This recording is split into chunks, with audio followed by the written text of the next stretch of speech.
కేంద్ర ప్రభుత్వం పార్లమెంట్లో ఒక కీలకమైనటువంటి సమాచారం అందించింది. భారతదేశంలో సింగిల్ టీచర్‌తో 1,873 పాఠశాలలు నడుస్తున్నాయంట. అంటే ఒక్కొక్క పాఠశాలకి ఒక టీచర్ మాత్రమే. అయితే ఇక్కడ పాఠశాలల్లో సింగిల్ టీచరా, డబుల్ టీచర్ అనేది కాదు. పారదర్శకత చాలా ముఖ్యం. ముఖ్యంగా పాఠశాలల్లో మౌలిక వసతులు ఏంటి? టీచర్లు ఏం చెప్తున్నారు? ఏ సబ్జెక్టులు చెప్తున్నారు? పిల్లలు ఎంతమంది ఉన్నారు? ఇక్కడ ప్రైవేట్ పాఠశాలలు ఏ విధంగా ఉన్నాయి? మొత్తం ప్రైవేట్లోకి వెళ్ళిపోతున్నారు, గవర్నమెంట్ని వదిలేస్తున్నారు.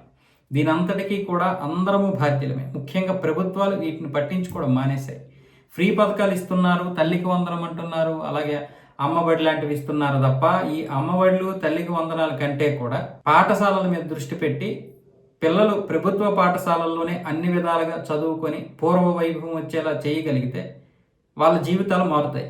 ఈ పాఠశాలలు ఫీజులు అని చెప్పి, అంటే స్కూల్ ఫీజులు, కాలేజీ ఫీజులు కట్టుకోలేక చాలామంది మధ్యతరగతి కుటుంబీకులు అలాగే పేదరికంలో మగ్గిపోతున్నారు. పిల్లలు స్కూల్ ఫీజులకే కష్టపడాల్సి వస్తుంది వాళ్ళు. ఈ మధ్యలో ఏదైనా అనారోగ్య సమస్యలు వస్తే వాటి కోసం ఇంకా డబ్బు ఎక్కడ కూడా పెడతారు? ఇంకేం తింటారు? తినక 2 పూటలు తింటూ కూడా కష్టపడి పిల్లల కోసం చదివిస్తున్నటువంటి వారు చాలామంది ఉన్నారు. దీని గురించి ప్రభుత్వాలు ఆలోచించాలి. అసలు సింగిల్ టీచర్ కాదు, అసలు ఎంతమంది పిల్లలు ఉన్నారు? ఎంతమంది? ఒక టీచర్ అయితే ఒక బాబు కోసం ఉన్నాడు ఇక్కడ తెలంగాణలో. ఒకే ఒక అబ్బాయి. ఆ అబ్బాయికే రోజు వండి పెడతారు. ఆ అబ్బాయి కూడా వేరే దగ్గరికి వెళ్ళడం ఇష్టం లేక ఆ ఊర్లోనే ఉండడం వల్ల ఆ టీచర్ వస్తాడు, ఆ అబ్బాయికి వండడానికి ఆయా వస్తుంది, ఆమెకి మళ్ళీ హెల్పర్ వస్తారు, 4 పని చేస్తున్నారు ఒక అబ్బాయి కోసం.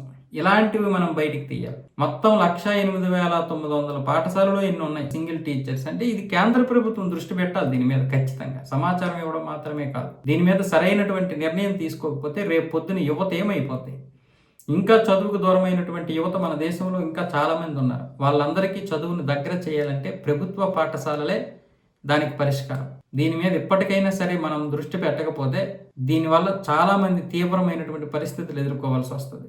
విద్యకు దూరం అయిపోతూ ఉంటే యువత ఏమొస్తుంది? చదువులేనటువంటి యువతే ఇంకా వస్తూ ఉంటుంది. కాబట్టి అందరికీ చదువు అందాలి, 100% చదువు అందాలి. అది అందరికీ గవర్నమెంట్ ఉద్యోగాలు ఇవ్వడం కోసమని కాదు, జ్ఞానం సంపాదించాలి. ప్రతి ఒక్కరికి చదువు ఉండాలి. చదువు వల్ల మాత్రమే జీవితాలు మారుతాయి. కాబట్టి చదువు అందరికీ ఉండాలంటే కేంద్ర రాష్ట్ర ప్రభుత్వాలు ముందుకు రావాలి. దీని విషయంలో పక్కన పడేస్తున్నారు. పిల్లలకి ఓట్లు ఉండవైనా మరి లేకపోతే ఏమో మరి.